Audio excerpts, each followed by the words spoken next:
fight for them. Because it's their time. Their time. Up there.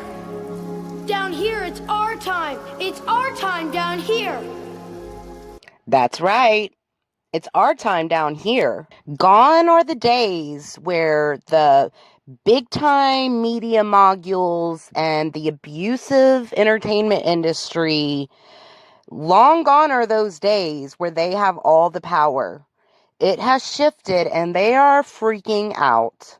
They don't know what to do because they can no longer control celebrities anymore. They can no longer labor traffic people and monopolize the industry.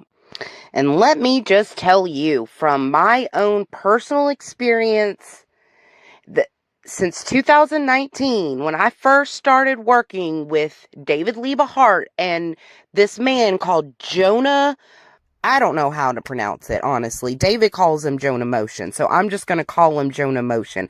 I don't even know if the last name he's using is his true, real last name. I don't know. I will find out, though. There is something truly weird about Hollywood. It's true. I'd always heard rumors about Hollywood being, like, I'd heard the term Hollyweird before. But I just didn't understand from a perspective of actually, I didn't even see them as real people, to be honest. It was all just on TV, and their lives didn't seem like reality. It was just, it's all an illusion. I realize now when people say that, what they're talking about. When people tell you everything on TV is fake, you know that intellectually, but you don't truly know that until you really do.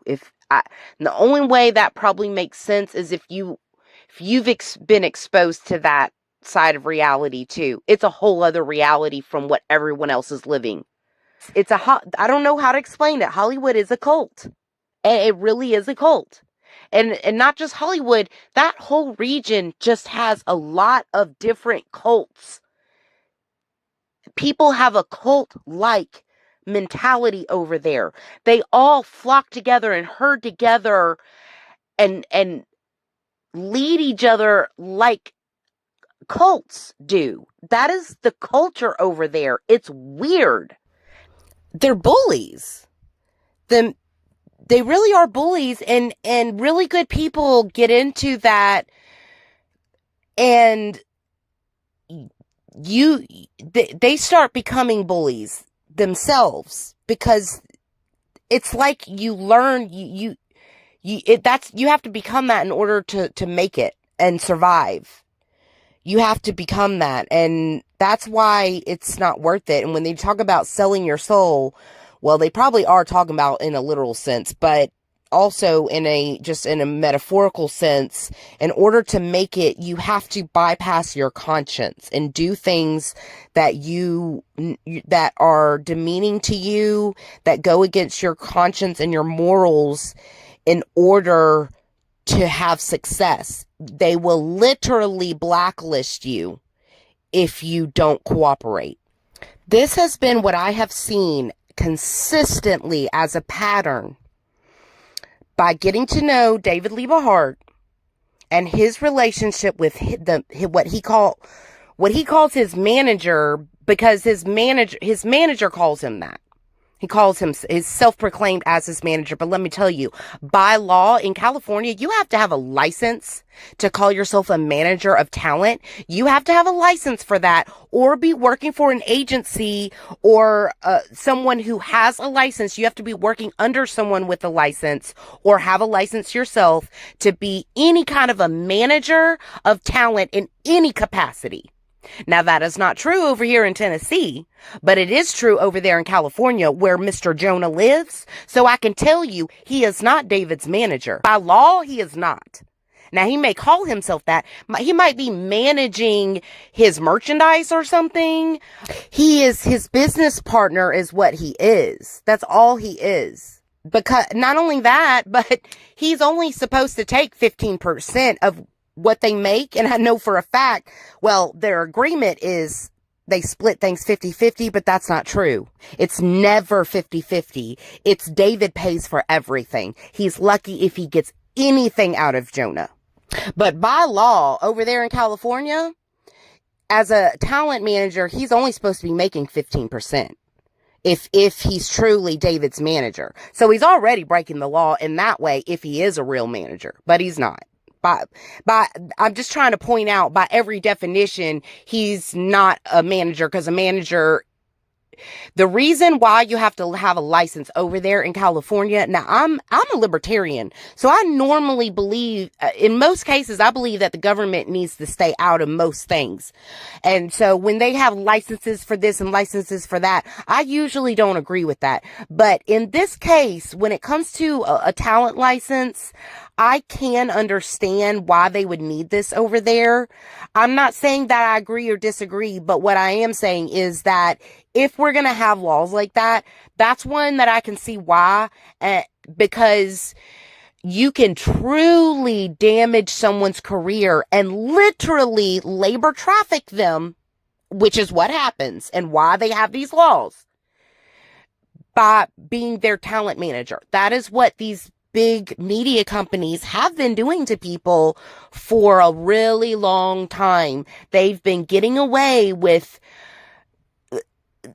it's slavery. It's slavery by these bogus contracts that are not, they violate constitutional law. They're abusive, okay? And they've been getting away with it because of their contract deals, and because it's a contract and these people are allegedly voluntarily doing this. Sure, but they are not just voluntarily doing this. They are often misled into these contracts. They are groomed under influences like their children, or they have children that either don't understand what's going on, or the adults in their life are leading them astray and making money off of them. There's just so many nefarious things that go on within the entertainment industry that ends up being forced labor or controlling of a human and making money off of them, and needing to keep them oppressed and violating antitrust laws, like laws that are set up, antitrust laws. The media industry was they are and still are getting away with breaking antitrust laws, having monopolies on things, human trafficking, labor trafficking, human trafficking, just outright abuse. It's basically just organized crime under the guise of a legitimate company. So that's racketeering. We're talking about racketeering. It's a racket. Which is why Hollywood was always hanging out with the gangsters back in the day when Hollywood was first born. It was literally created by a mafia guy. And I believe that it was basically sold out to the government as like a hub for propaganda, broadcasting propaganda. So it's basically the government in bed with the mafia, in bed with, all of our press. Not all, but, the hub of where we kind of centered it all coming from. And that is why everything comes, that as far as fashion and whatever we hear about and know about is coming from California first. And then we find it later on going down from the left to the right across the United States. From the west to the east. All of these things are things that I have learned because of David Liebehart and my other friends that work in that industry, his co-stars from the Tim and Eric show and those spin-off shows. Basically, they're all Adult Swim.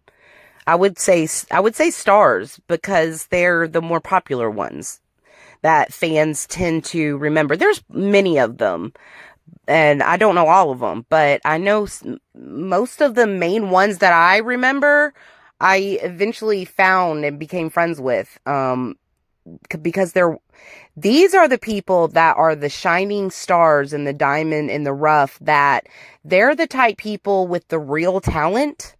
And in my opinion, Tim and Eric only became what they are because of these people, because Tim and Eric are really good at finding special people that they're just interesting. I don't know how to explain it. They're really good at finding interesting people that they can tell others would find just as interesting and intriguing.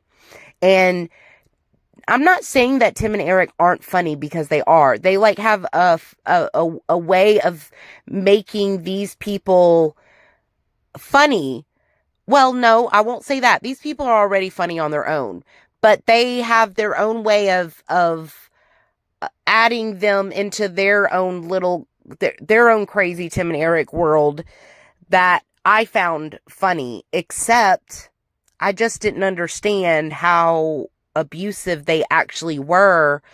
And what I believe, I'm not speaking for them, other than David himself told me he was actually abused.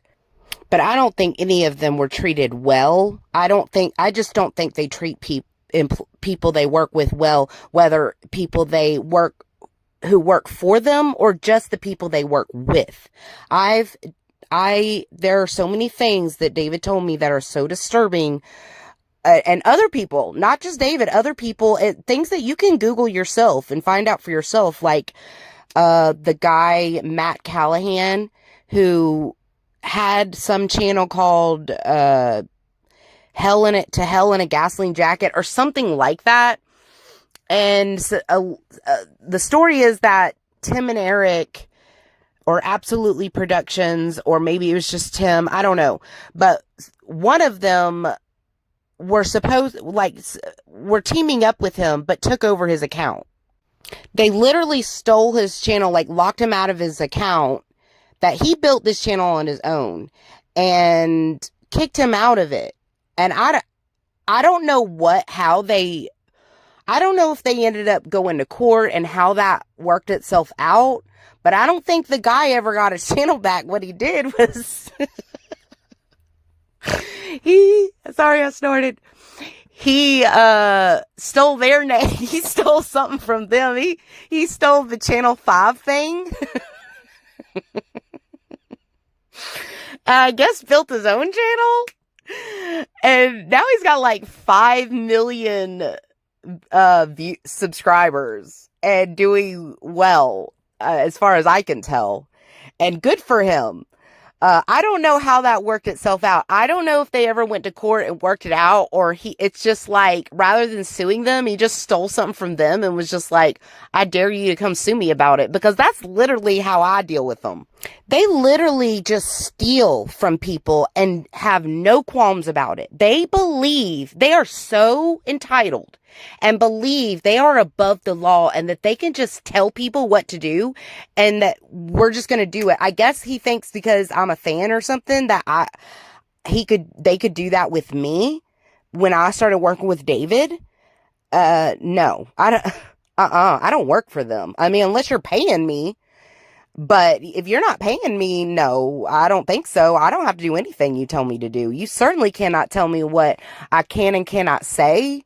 You can't tell me I can't do business with David. We were doing our own thing that had nothing to do with them. We weren't hurting them or bothering them.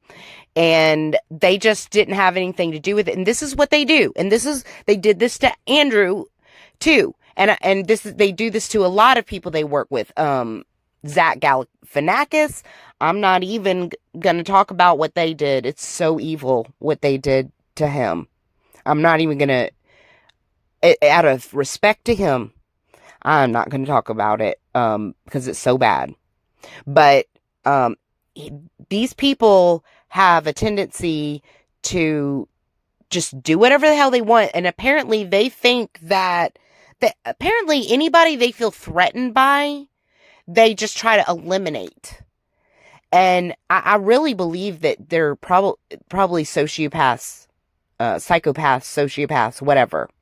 And they actually had the audacity to try to boss me around, tell me what to do after bullying me and discriminating against me and for my religion, and basically just intimidating David and telling him not to work with me. This is what Vera Drew did.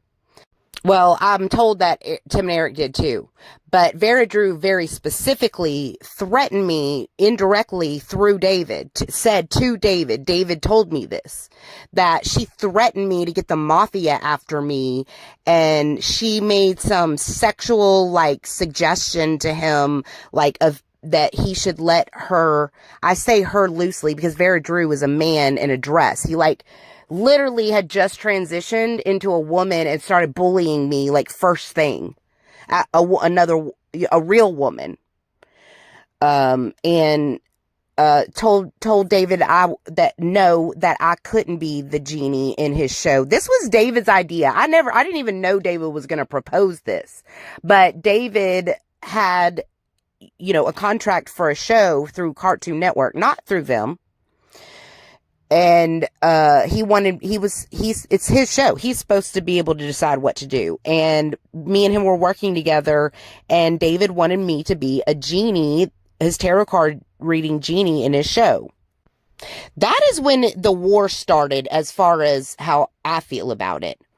Because I have all the compassion and mercy towards people, towards the trans community, people who the true community that have gender dysphoria. I know what body dysmorphia is like, and how bad that feels and warps your mind. So because gender dysphoria is a similar, it's the same thing, but it's around your gender that you believe that you feel like you're in the wrong body. That is not scientifically true. You cannot be born into the wrong body. That is more like a spiritual belief, not a scientific fact. It's not possible. That's just your genetics. But for one reason or another, sometimes it's trauma, sometimes maybe it's just genetic or a hormonal imbalance or something.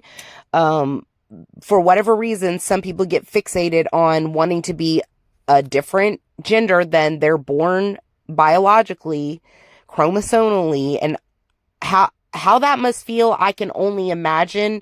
It's terrible, and I have all the compassion in the world for those people. But not everybody who are claiming to be trans are trans for that reason. There are real men who have autogynephilia, which means they have a fetish where they are sexually stimulated by the idea of themselves as a woman, and or use this as a way to get into women's spaces for perverted reasons.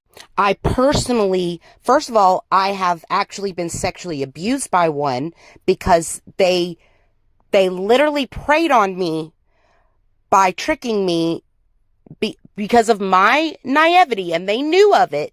They were aware of that I was naive to the fact that these people existed, and didn't tell me until the end of the night when I had come home with them.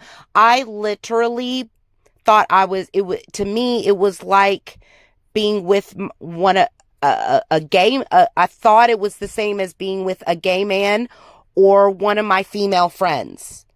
That's how I thought of it as.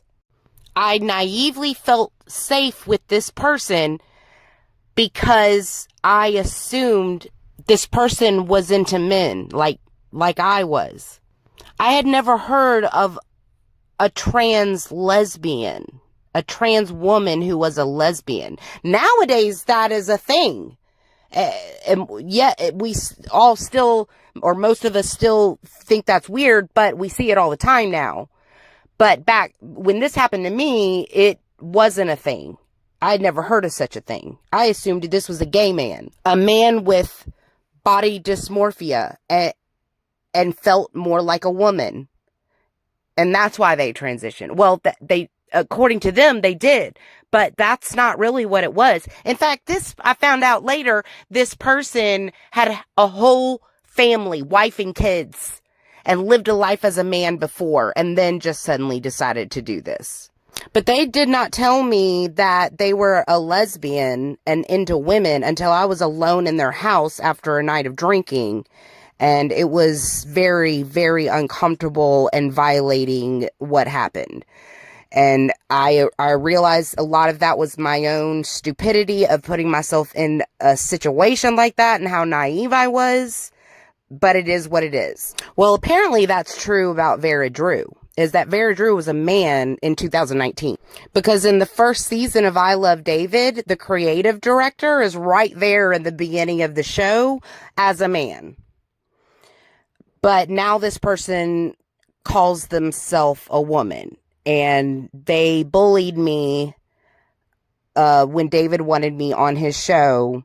And this is when that was like the straw that broke the camel's back. Because they had already been doing a lot of weird and bullying things. But this is when it really got personal for me. It wasn't just about what they were doing to David. Now it's about what they're doing to me. Because I didn't even know that David was considering me to be on his show like that.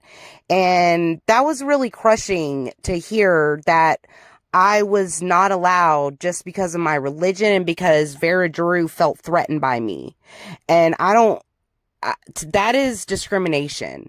It's a man, and there's just so many things wrong about that. You become a man to bully women and sexually abuse a black man, make fun of his religion, our religion, tell him to stop doing a ministry together with me, and also violate antitrust laws by not allowing me to compete with that person or have an equal, fair opportunity of employment. So there's so many things that I could have just sued right then and there for. And the only reason I didn't is because David asked me not to.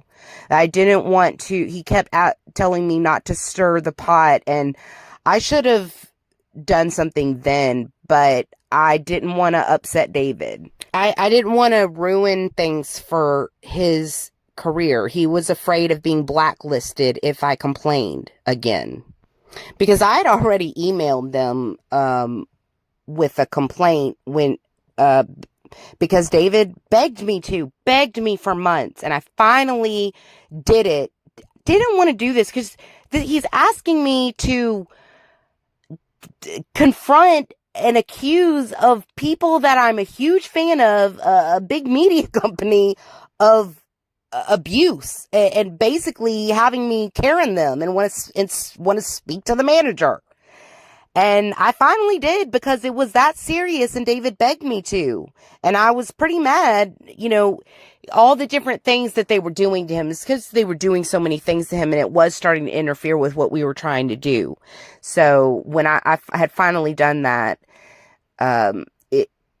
they just immediately started blacklisting me, which is retaliating against a whistleblower, which is also against the law. But I will say this. These things got me so mad and so curious about, how can a big company like this get away with doing stuff? How can this even go on in a professional, huge company like this? How can this be real? Because I know this is illegal.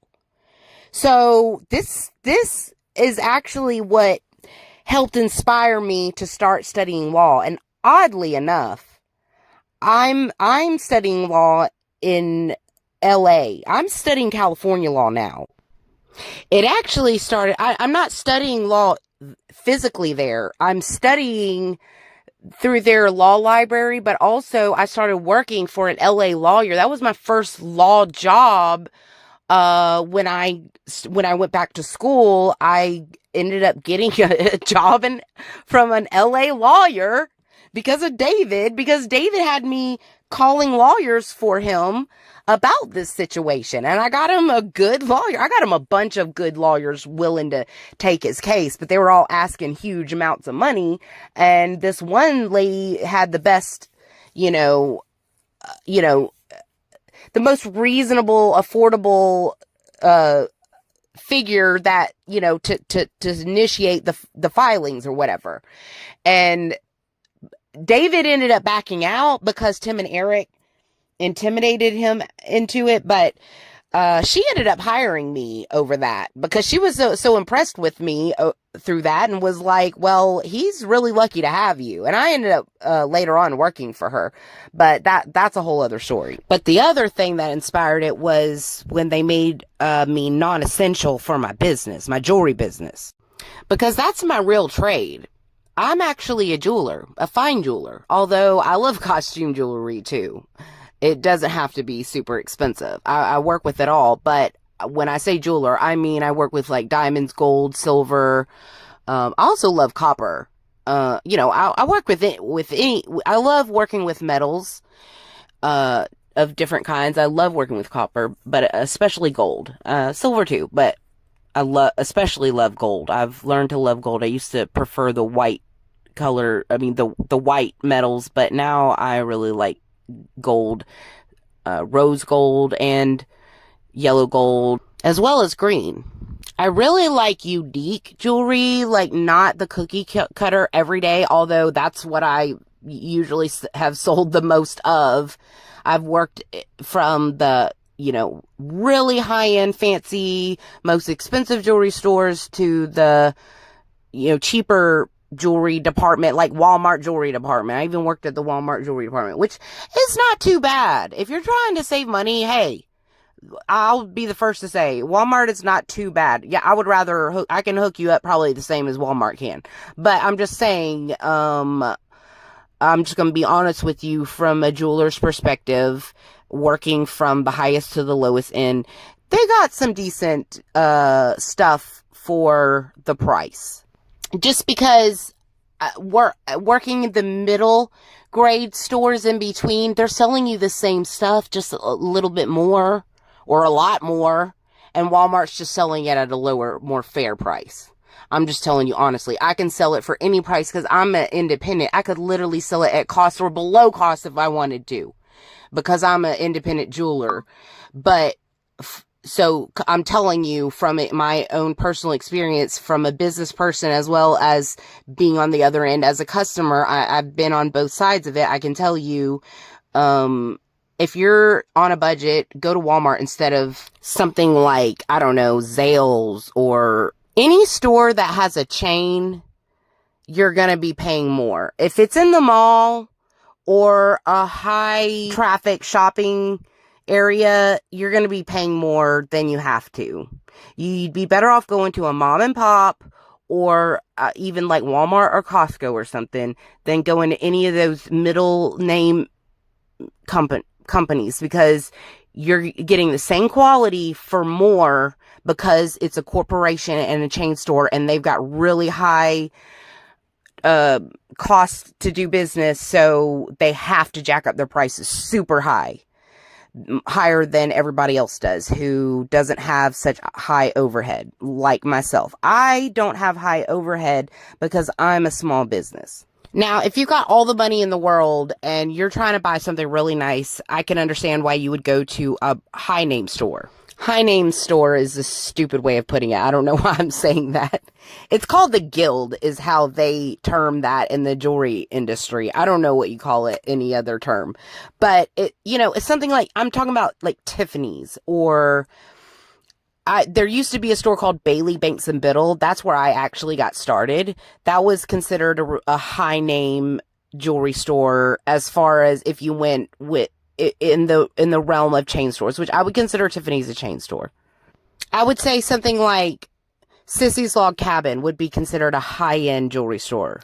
They're going to carry things that are like licensed, trademarked names such as Rolex. You can only have one store or a certain amount of stores per demographic. They're very strict. If you want to buy a Rolex, you're going to have to go to a store that sells Rolex. And a mom and pop, unless they're one of the designated stores, which is unlikely. You can't buy a Rolex. You could buy a used one, but you're not going to be able to buy a new Rolex. They specifically keep their product in only certain stores that are very high end. They have strict standards about that because they want to remain a luxury product. And it makes sense. It is a status symbol. And if you're looking for a status symbol, yes, you want to buy from a status symbol because you're not trying to save money. You're already rich. Or that's the idea, or you're trying to look that way.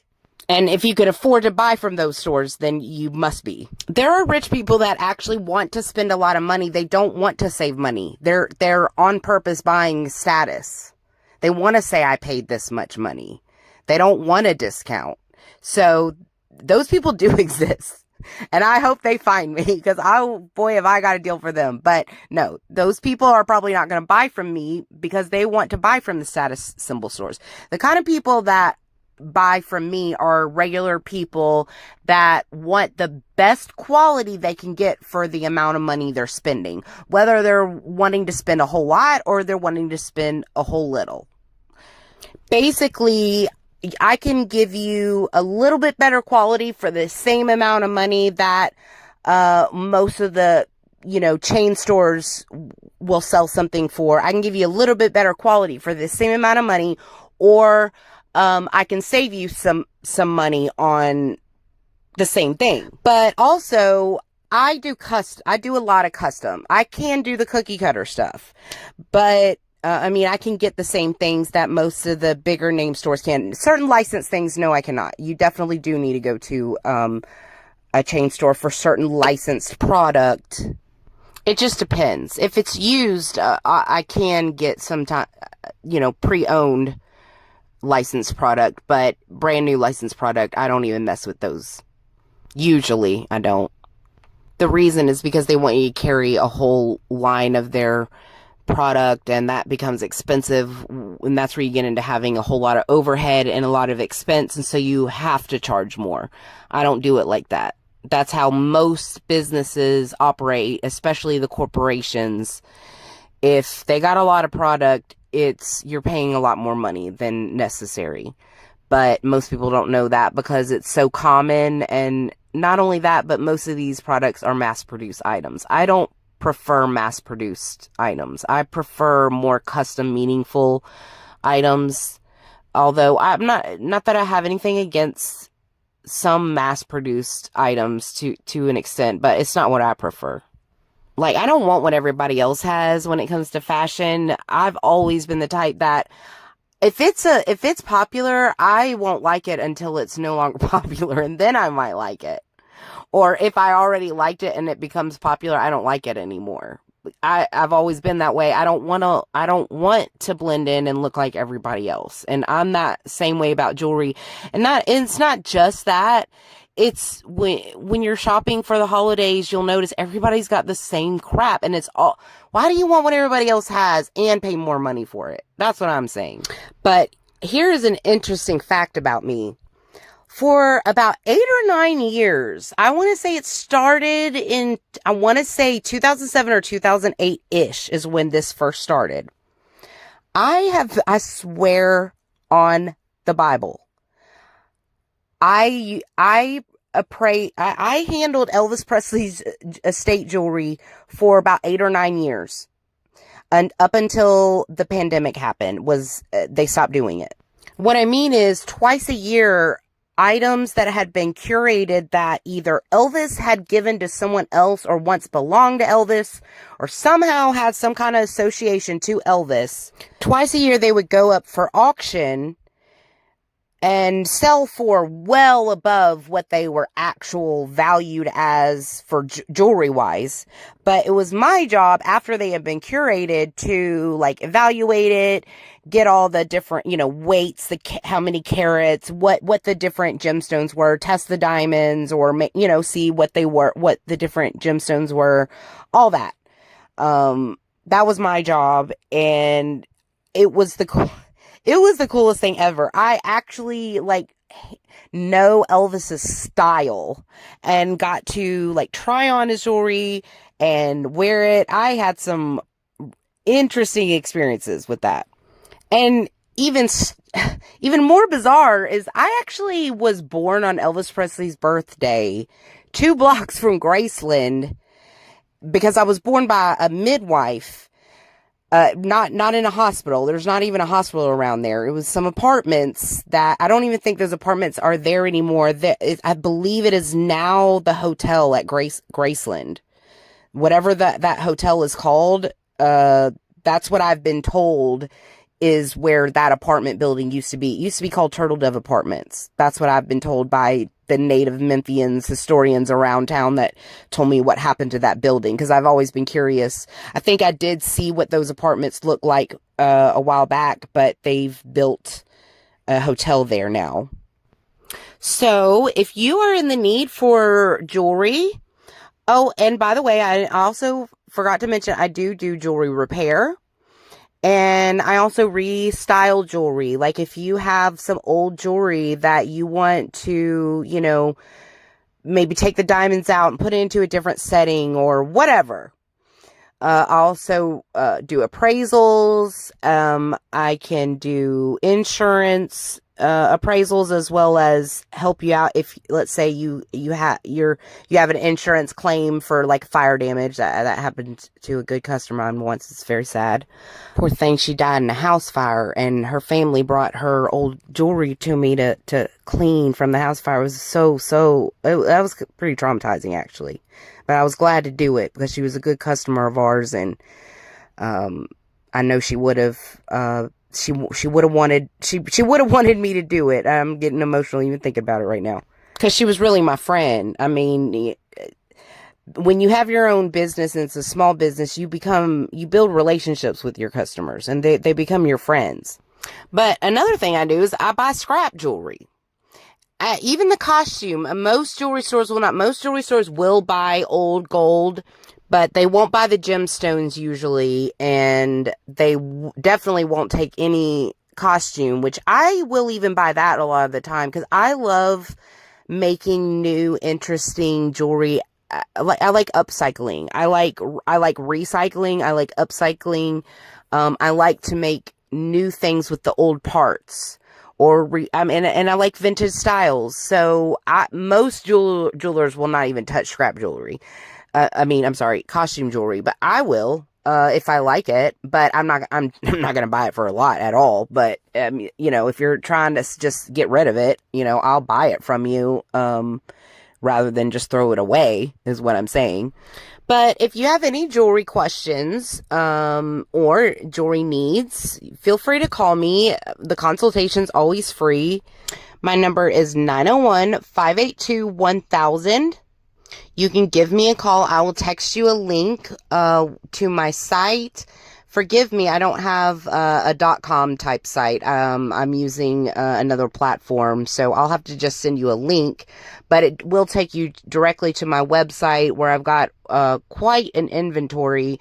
However, I often, like I said, I do custom jewelry, so I usually will consult with my customers. Now, through modern convenience, we have Zoom, so we don't actually have to meet in person. We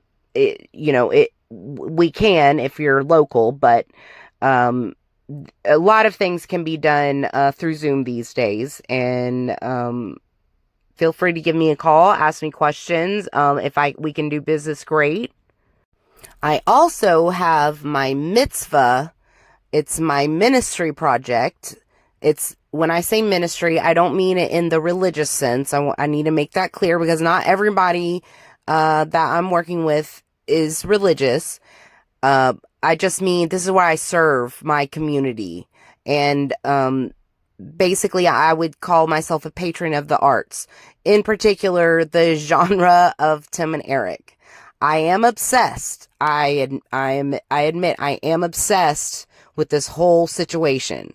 I was just a jeweler that was a fan of David Lee Bahart and Tim and Eric, and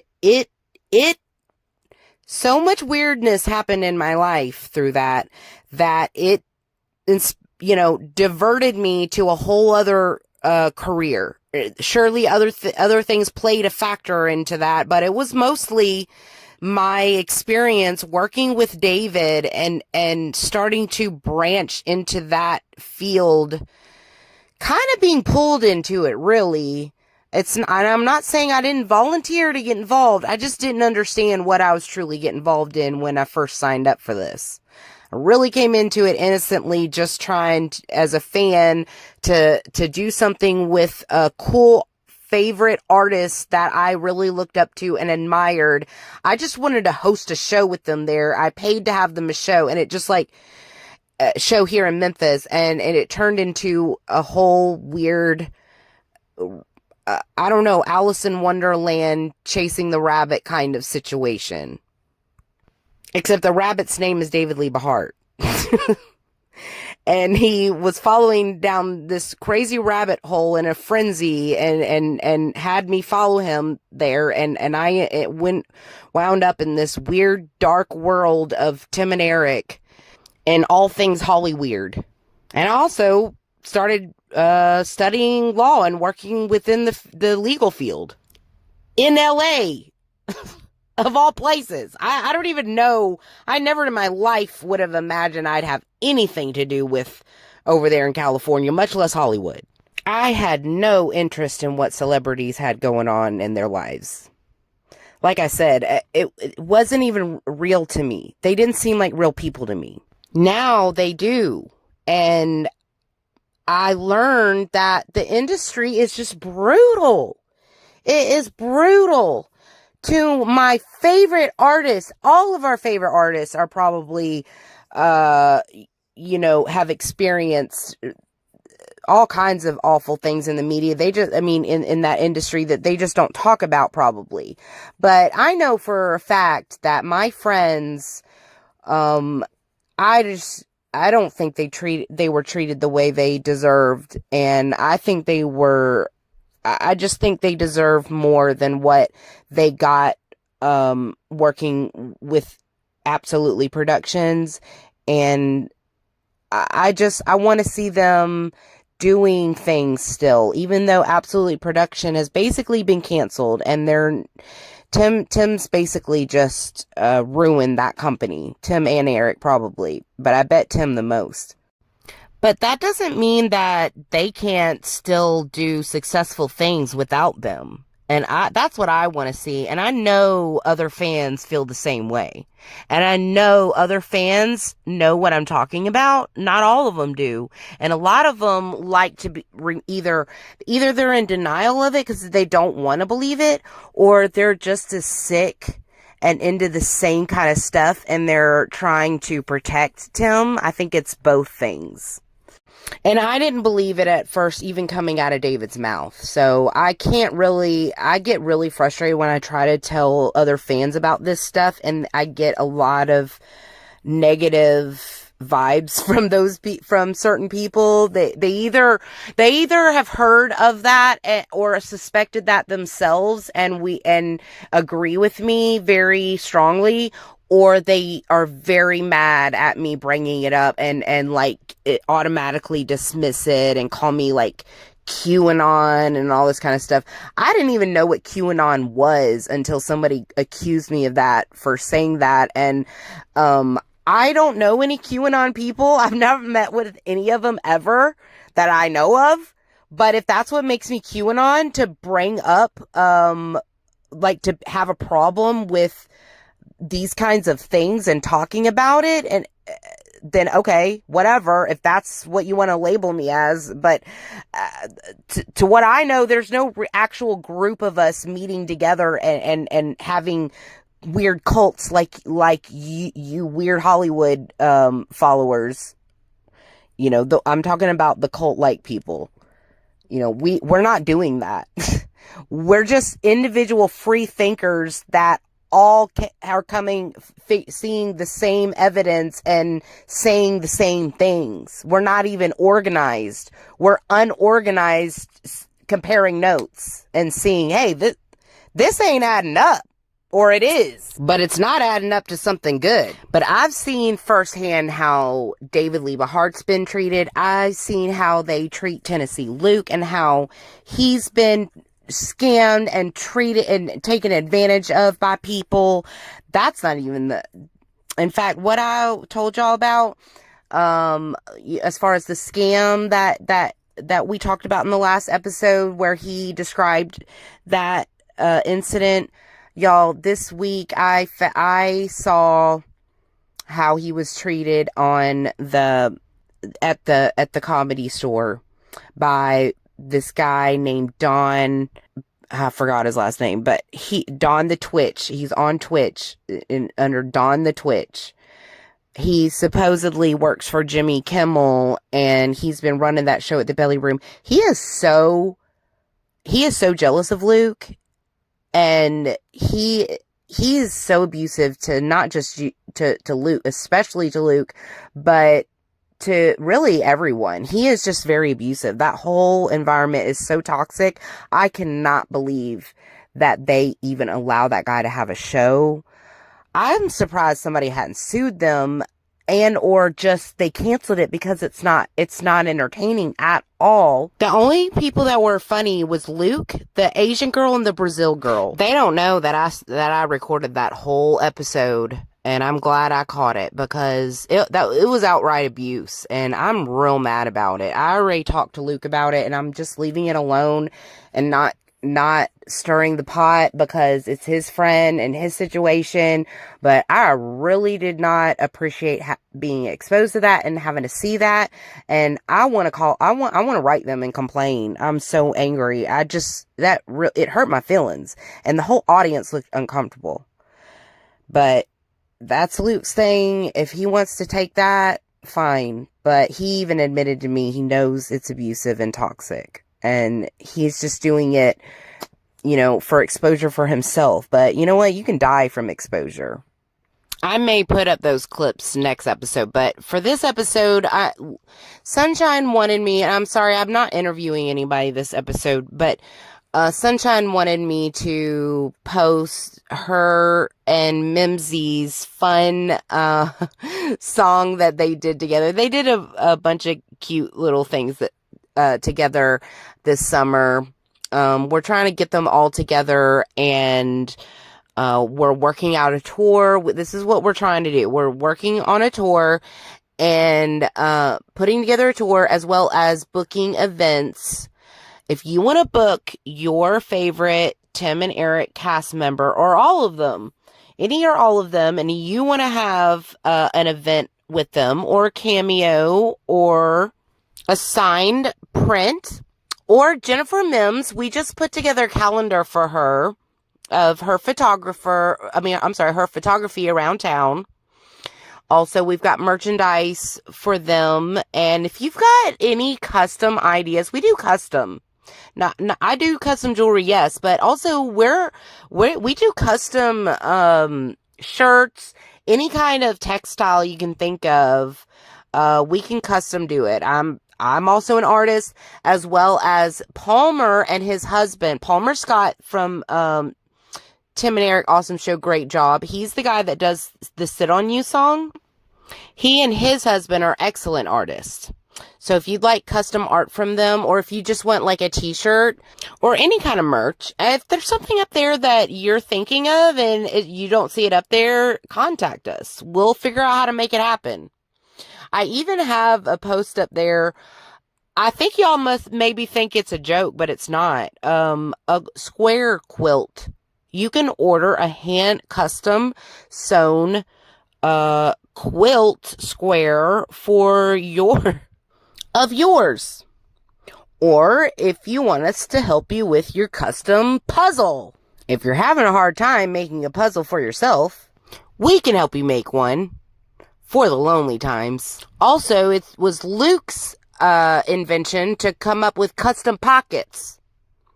You can buy actual pockets, just the pockets. We'll sew them to anything you want, or you can just buy the pocket itself, and we'll attach it to another pocket and make it into like a pouch. That was Tennessee Luke's brilliant idea. And I was thinking, you know, we could add straps to them so it becomes like a purse if you want. Because Luke really likes shirts to have pockets.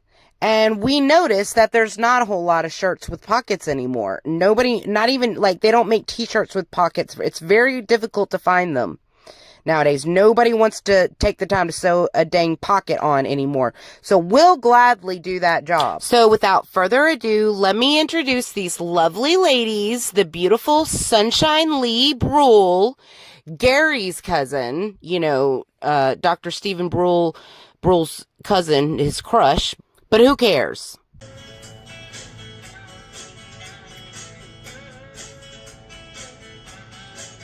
I want to tell you a story about a Harper Valley widowed wife who had a teenage daughter who attended Harper Valley Junior High.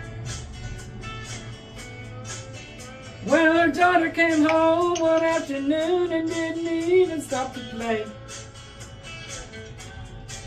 And she said, "Mom, I got a note here from the Harper Valley PTA." Well, the note said, "Mrs. Johnson, you're wearing your dresses way too high. And it's reported you've been drinking and are running around with men and going wild. Well, we don't believe you ought to be bringing up your little girl this way." And it was signed by the secretary, Harper Valley PTA. Well, it happened that the PTA was gonna meet that very afternoon. And they were sure surprised when Mrs. Johnson wore her miniskirt into the room. And as she walked up to the blackboard, I can still recall the words she had to say. She said, "I'd like to address this meeting of the Harper Valley PTA. Well, now there's Bobby Taylor sitting there. 7 times he asked her for a date. And Mrs. Taylor sure seems to use a lot of ice whenever he's away. And Mr. Baker, can you tell us why your secretary had to leave this town? And shouldn't Widow Jones be told to keep her window shades all pulled completely down? Well, Mr. Harper couldn't be here 'cause he stayed too long at Kelly's bar again. And if you smelled Cheryl Thompson's breath, you'd know she'd had a little nip of gin. And yet you've got the nerve to tell me you think that as a mother I'm not fit. Well, this is just a little Peyton place and you're all Harper Valley hypocrites. No, I wouldn't put you on because it really didn't happen just this way. The day my mama sucked it too, the Harper Valley PTA. Woo! Yeah! The day my mama sucked it too, the Harper Valley PTA. Hey guys, I'm in the pool and I'm missing you.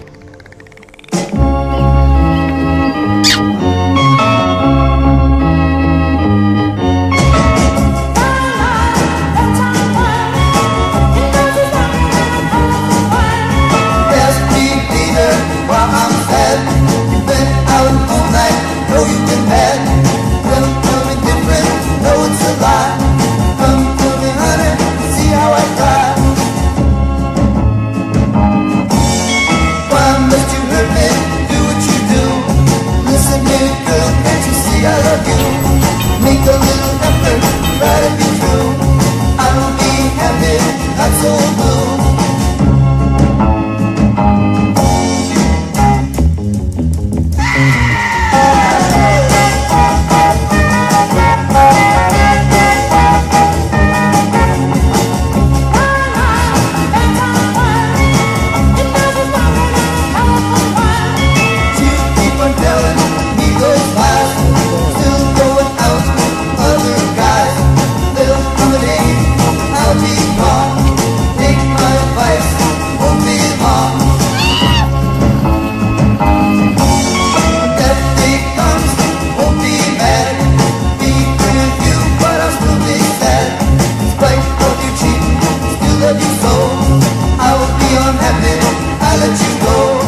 Can we see Hannah?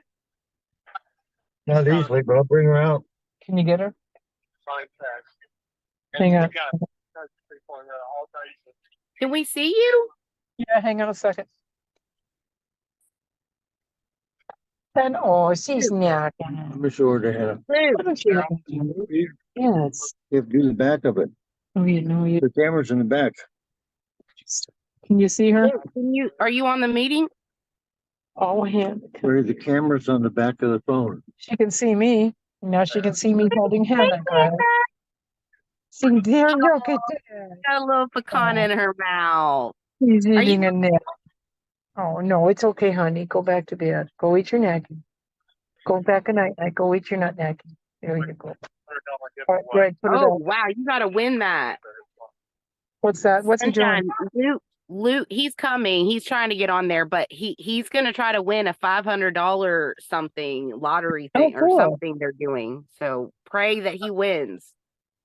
Okay. God, thanks for him when the name of Jesus Christ. I'm ready when you are, Greg. I said, put on my fancy sunglasses. Page 24. In every one of these buildings, they have huge amounts of camera equipment and producers and games. Okay, well Sunshine's on Zoom right now. We're waiting on you. I'm using my mirror, right?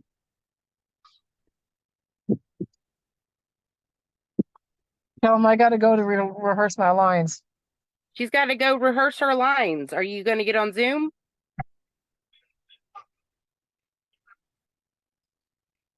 Luke? You want to call me back in a couple hours? Yeah, we'll call you back. Okay, bye-bye. Right now they gotta do what's right for them. Cause it's their time. Their time.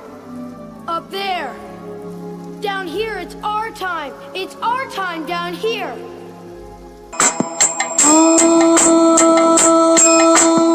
कालवन्नाय विद्महे महाकोपाय धीमहि तन्नो भद्र प्रचोदयात्